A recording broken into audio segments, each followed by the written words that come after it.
السلام علیکم ریڈرز، کیسے ہیں آپ سب؟ امید کرتی ہوں سب خیریت سے ہوں گے۔ تو چلتے ہیں اپنی نیکسٹ ایپیسوڈ کی جانب۔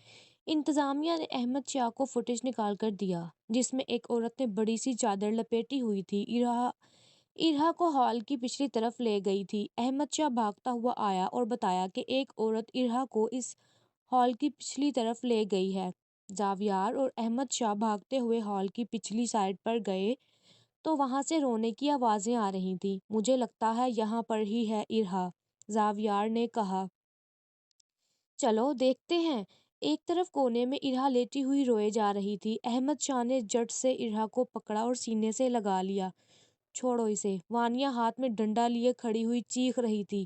مجھے تو پہلے ہی شک تھا کہ یہ کام تمہارے علاوہ کوئی اور کر ہی نہیں سکتا۔ تمہاری اتنی ہمت، تم نے میری بیٹی کو اغوا کیا؟ آ رہی ہے پولیس، اب سڑنا جیل میں اپنے اس عاشق کے ساتھ۔ چلو زاویار یہاں سے۔ اتنے میں پولیس آئی اور وانیہ کو اپنے ساتھ گرفتار کر کر لے گئی۔ وانیہ چیختی رہی مگر اس کی سننے والا اس بار کوئی بھی نہیں تھا۔ احمد شاہ ارہا کو ہال میں لے گیا۔ ارہا کو دیکھ کر سب کی سانس میں سانس آ گئی۔ ارہا کی نانی، دادی اور پھپھو سب اسے پکڑ پکڑ کر چومنے لگے۔ چلو بھائی، ارہا کو اس کی چاچی سے ملواتے ہیں۔ دعا ارہا کو اسٹیج پر لے گئی۔ ارہا کو دیکھ کر شہریار کی جان میں جان آ گئی۔ سامنے سے حیا بھی اپنے ماں باپ کا ہاتھ پکڑے ہوئے اسٹیج کی طرف آ رہی تھی۔ چلو بھائی، شہریار کھڑے ہو جاؤ اور استقبال کرو اپنی بیگم کا، دعا نے شہریار کی طرف مسکراتے ہوئے دیکھ کر کہا۔ لال جوڑے میں سجی، حجاب کیے ہوئے بہت ہی خوبصورت سی لڑکی حیا شہریار کی زندگی میں قدم رکھ چکی تھی۔ حیا کے امی ابو نے حیا کا ہاتھ شہریار کے ہاتھ میں یہ کہتے ہوئے دیا کہ ہماری بیٹی کو ہمیشہ خوش رکھنا، آج سے یہ تمہاری ہے۔ حیا کے امی ابو کی آنکھوں میں صرف آنسو تھے۔ اپنی جان سی بیٹی کو آج وہ رخصت کرنے جا رہے تھے۔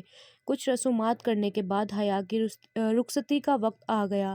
حیا اپنے امی ابو اور عزیز رشتہ داروں سے ملی اور شہریار کے ساتھ گاڑی میں جا کر بیٹھ گئی۔ شہریار ڈرائیونگ خود کر رہا تھا۔ کیسا لگ رہا ہے آپ کو محترمہ میری زندگی میں آ کر؟ شہریار نے حیا کی طرف دیکھ کر مسکراتے ہوئے کہا۔ حیا نے شرما کر اپنا چہرہ جھکا لیا۔ ارے اب کیوں شرما رہی ہو مجھ سے؟ اب تو میں تمہارا شوہر ہوں نا، شہریار نے حیا کے ہاتھ پر اپنا ہاتھ رکھتے ہوئے کہا۔ جب یہ دونوں گھر پہنچے تو ان کا استقبال نہایت ہی خوبصورت طریقے سے کیا گیا۔ شہریار نے حیا کے لیے پورا گھر سجوایا ہوا تھا۔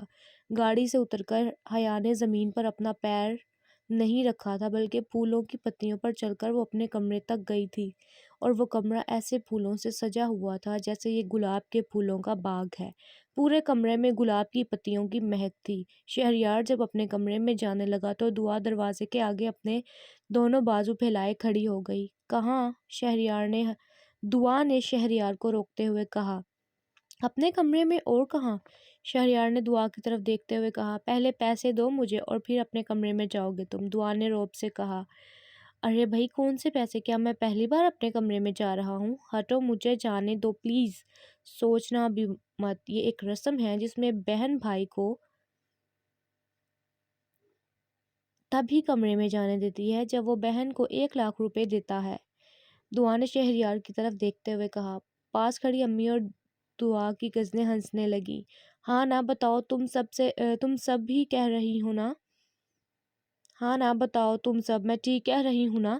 دعا نے ان سب کی طرف دیکھتے ہوئے کہا۔ مطلب کہ بہن بھائی کو لوٹ رہی ہے، شہریار نے سب کی طرف دیکھتے ہوئے کہا۔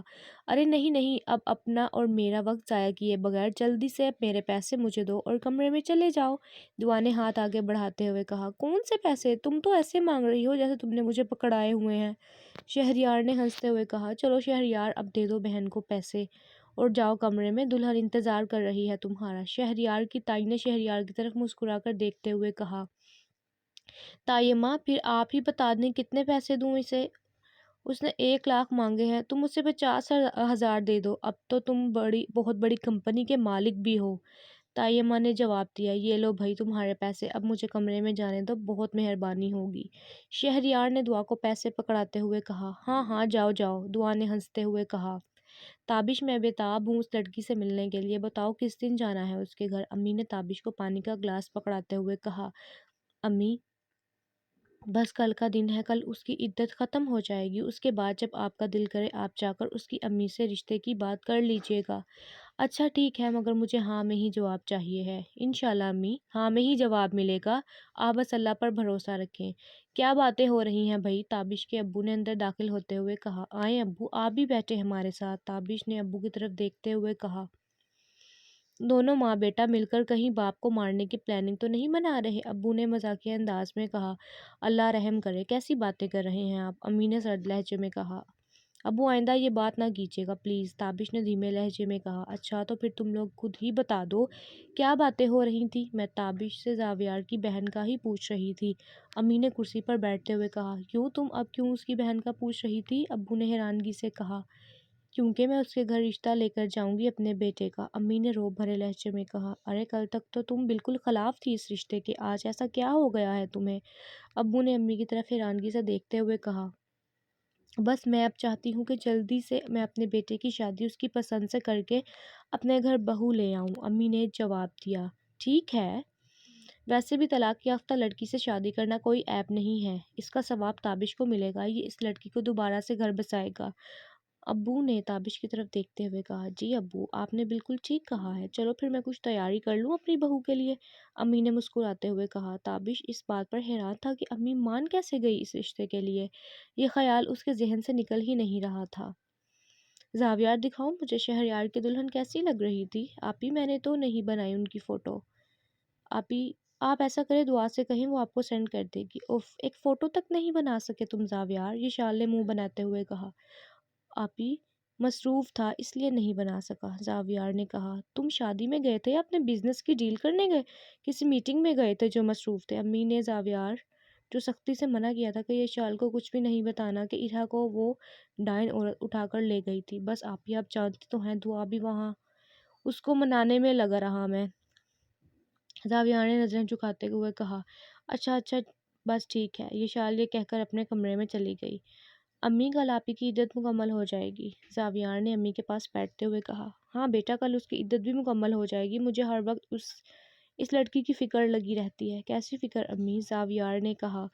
میں چاہتی ہوں کہ کوئی اچھا سا لڑکا مل جائے جس کی فیملی بھی اچھی ہو، ہم یہ شال کو رخصت کر دیں، ابھی اس کی عمر ہی کیا ہے، کیسے رہے گی ساری زندگی یہ لڑکی اکیلی، امی نے اداس لہجے میں کہا۔ مگر امی آپ ہی تو بالکل بھی نہیں مانیں گی، اور ارہا کا کیا ہوگا؟ میں منا کر رہوں گی اسے، اور اگر کوئی ایسا رشتہ مل گیا جس میں لڑکا ارہا کو بھی قبول کر لے تو اس سے اچھی اور کیا بات ہو سکتی ہے، اور اگر ایسا کوئی رشتہ نہ ملا تو